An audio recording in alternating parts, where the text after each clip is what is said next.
une femme, un chemin, Road to Millionnaire 365 jours 71.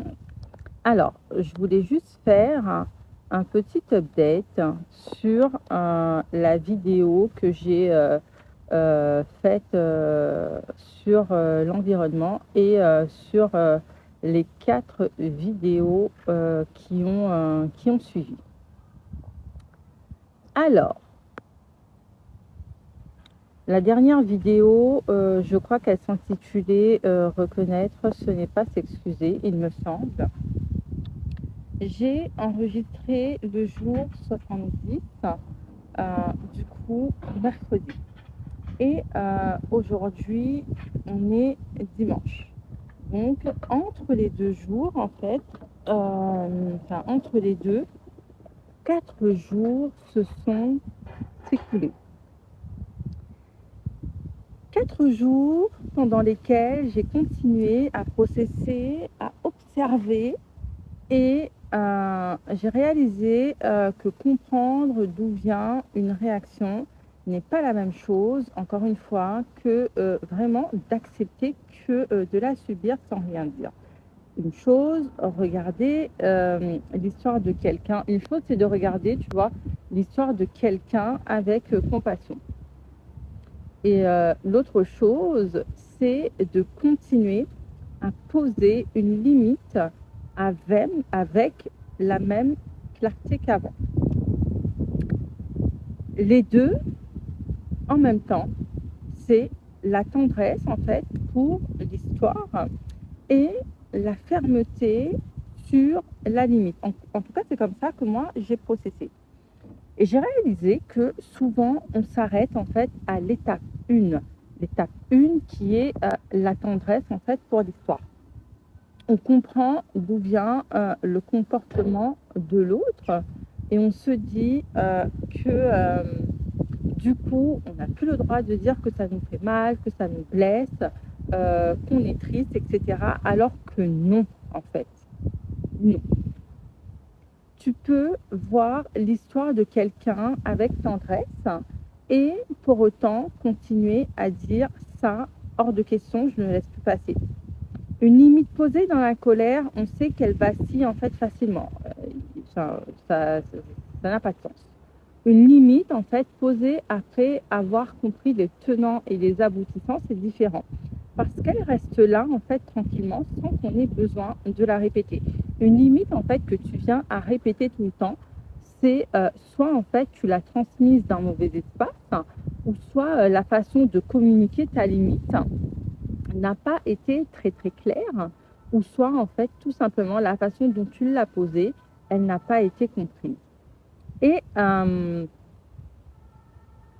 surtout une limite en fait elle doit être posée quand elle ne vient plus de la peur ou de l'envie de se défendre, de se justifier. Une limite en fait elle doit venir d'une femme qui sait ce qu'elle vit, qui sait ce qu'elle a compris et qui sait ce qu'elle ne veut plus revivre, qu'elle ne tolère plus. Depuis mercredi, pour moi, il y a quelque chose de nouveau qui est apparu. Mercredi, mais quelques heures après. Parce que ce n'était pas seulement d'avoir vu d'où venait la réaction de l'autre, en fait, qui allait tout changer. Ça, je l'ai compris quelques heures après. Et que c'était aussi, en fait, d'avoir vu comment moi, ça se jouait, en fait, à l'intérieur de moi. Et c'est ça aussi que j'ai interrogé. Ça, je ne l'avais pas, en fait, compris tout de suite profondément. Et ça m'a valu quelques heures, en fait, pour le voir vraiment. Comprendre les deux réactions à la fois, la réaction à lui, la réaction à la mienne, en fait. Ça, ça, attends, il y a quelque chose là.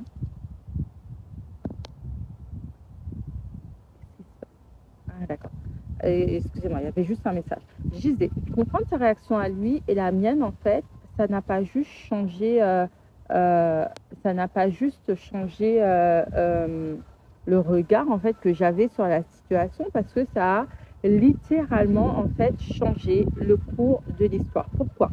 Parce qu'en observant, en fait, les quelques heures passées et les jours passés, j'ai vu j'ai vu et j'ai vécu en fait des choses auxquelles je m'y attendais pas. quelque chose a changé en moi énergétiquement. Et autour de moi, en fait, sans que j'ai eu à ajouter un seul mot, un seul rappel, une seule limite supplémentaire, les comportements ont changé. Ça, et ce, quelques heures, en fait, après avoir même repris le chemin, en fait, de chez moi. Quelques heures après même être rentrée chez moi. Mon conjoint, la famille, il s'est énergétiquement passé quelque chose, comme si une vraie compréhension en fait s'était installée pour tous les protagonistes de l'histoire, pour ne plus empiéter en fait même d'un millimètre sur mes limites et même dans mon champ. Je crois vraiment qu'il y a eu un déclic uniquement parce que moi en fait j'ai vu clair et à la fois sur l'autre et à la fois en fait sur moi-même. Et ça a changé tout parce qu'il y a eu un effet domino sur tout mon entourage. Je n'ai plus eu besoin depuis mercredi de ne poser aucune limite. Et ça, c'est juste incroyable parce que je le posais encore plusieurs fois par jour. Les tensions se sont apaisées, tout est devenu plus léger, tout est devenu plus vivable. Et moi-même, en fait, en moi, je n'ai plus aucune tension jusqu'au moment, en fait, où je fais cette vidéo. Alors, aujourd'hui, dimanche, en fait, je regarde encore une fois tout ce qui a changé. Et les choses ont changé sans avoir eu besoin de forcer en fait quelque chose. Et comme je le disais, sans avoir eu encore une fois à poser en fait mes limites. C'est juste parce que j'ai enfin regardé les deux côtés de l'histoire en fait, et la sienne et la mienne. Et je suis en train de me dire que c'est peut-être ça en fait la vraie leçon de cette semaine qui vient juste de se passer, parce que parfois on croit qu'il faut agir profondément et brutalement pour que les choses changent autour de nous, alors que finalement il s'agit juste de comprendre les choses. Je regarde ne serait-ce qu'hier samedi ce qui s'est passé. Il y a eu un moment où en fait on m'a posé une question pour savoir en fait si mes limites étaient respectées et si c'était OK pour moi. Alors que voilà, avant mercredi, bah, limite on s'en foutait quoi. Et là, quand ça s'est passé, je me suis dit waouh, est-ce que là c'est juste pour moi? Est-ce que c'est pas juste pour moi? En fait, c'était juste. C'était juste. Et du coup, en fait, j'ai autorisé cette personne à aller, en fait, dans cette direction, sans que moi, en fait, ça n'empiète dans mon espace, parce que mon espace, mon environnement à moi, était tout simplement respecté. Voilà. Road to Millionnaire 365, jour 71, le chemin continue.